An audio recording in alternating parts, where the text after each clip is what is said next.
everyone, ako po si Erwin Diaz, aka Big Papa ng Japan, at nakatira po ako dito sa Toyama Ken at isa po akong single parent. Sa totoo lang, hindi ko pinlano na pumunta rito sa Japan. Inimbitahan lang ako ng kapatid ko na pumunta rito para as a tourist lang sana. Pero nakilala ko nga yung ex-wife ko, nanay ng mga anak ko. Unang punta ko rito mga 2002, mga 24 years ago na. Kung ano nung trabaho rin yung ginawa ko. Nagtrabaho ako bilang cook sa isang pabrika. Pero ngayon ako forklift driver sa isang aluminum company.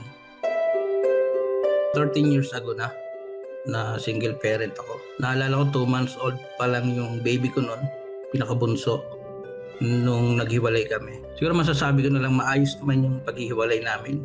Nag-usap kami tungkol sa mga anak namin. Salamat na lang ako kasi pumayag siya na ako yung mag-alaga sa 3 anak namin. Malaki pang utang na loob ko kasi nabigyan niya ako ng 3 anak at saka nandito ako sa Japan dahil sa kanya. Mas mahirap kasi mag-isa lang ako. May kapatid ako dito na yung nag-invite sa akin noon. Napakahirap kasi mag-isa lang ako nagtataguyod. Medyo bitin-bitin yung sahod ko noon eh. Kaya minsan double job kung tawagin. Nung araw kasi medyo pasaway ako. Nung nasa Pilipinas pa ako. Tamad. Hindi naman salbahe. Siguro masasabi ko makulit. Hindi masunurin sa magulang, mga ganun. Pero nung nagkaanak ako, biglang instant nagbago na isip ko yung magiging buhay ng mga anak ko. Kailangan kong sipagan. Ang natatandaan ko, 2 months old pa lang yung pinakabunso ko, hinahatid ko muna sila sa daycare. Dito naman kasi sa Japan, pag tumungtong ng 2 months old yung mga baby, pwede mo na ipasok sa daycare. I-ready mo lang yung mga gatas nila, yung mga kumot nila, tapos sila nang bahala ron. Tapos na pagkahatid ko sa daycare, papasok na ako sa trabaho. Ang trabaho ko noon maikli lang kasi kailangan ko sunduin yung mga anak ko ng alas 3, alas 4. Susunduin ko sila ng mga ganong oras. Tapos, alam mo yung ginagawa ng mga nanay. Pagdating sa bahay, kailangan mo magluto, di ba? Maglaba, magsaing. Kasi maliliit pa sila noon eh. Nung una, mahirap. Pero habang tumatagal, parang normal na buhay na lang sa akin eh. Mga values na ituro ko lang siguro yung pagiging magalang sa magulang, sa lolo at lola nila, at saka yung respeto sa ibang tao. At sa tingin ko naman na nagagawa nila yun. Yung mga gawain bahay naman, ang mga bata rito sa Japan, daycare pa lang tinuturuan na sila eh. Kaya hindi na ako masyadong nahirapan magturo sa mga anak ko. Wala kasi akong alam na Japanese food gaano. Kaya Filipino food, mga adobo, sinigang, tinola, kumakain sila. Halos lahat na kinakain ng mga anak ko eh.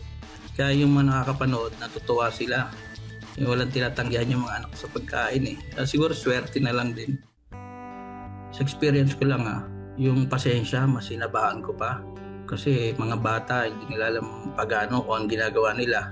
Sa kanila kasi halos lahat ng bagay parang laro lang eh. So minsan pag naiinis ka, akala nila parang laro-laro lang. Kaya sa mga magulang dapat habaan yung pasensya nyo. At kausapin nyo sila parati. Tanungin nila kung may problema ba sila sa school. Diba? Para mas mapalapit sila sa mga anak nila. Close kami sobra. Parang magbabarkada nga kami kung magturingan. Pero syempre may limitasyon yun. Alam nila na tatay nila ako. Yung paggalang bilang tatay, nandun pa rin. Mensahe ko sa mga anak ko, siguro balang araw mapapanood nila to. At sana marunong na sila mag-Tagalog noon tsaka mag-English. Basta tatandaan nyo lang na mahal ko kayo. At parati lang ako nandito para sa inyo. Ohayou gozaimasu, Big Papa des. Akira des. Ayra din. Pasok ka na naman kami rito. Actually, hindi ko siya pinag-isipan eh. Basta nag-upload lang ako ng isang video, wala pa nga kami salita nun. Ano lang, background music lang nilagay ko. Try ko kaya mag-upload sa YouTube. Tapos yun, nagulat na lang ako, biglang marami nag-likes, comment, subscribe. Tapos yung iba, next video, mag-aabang kami.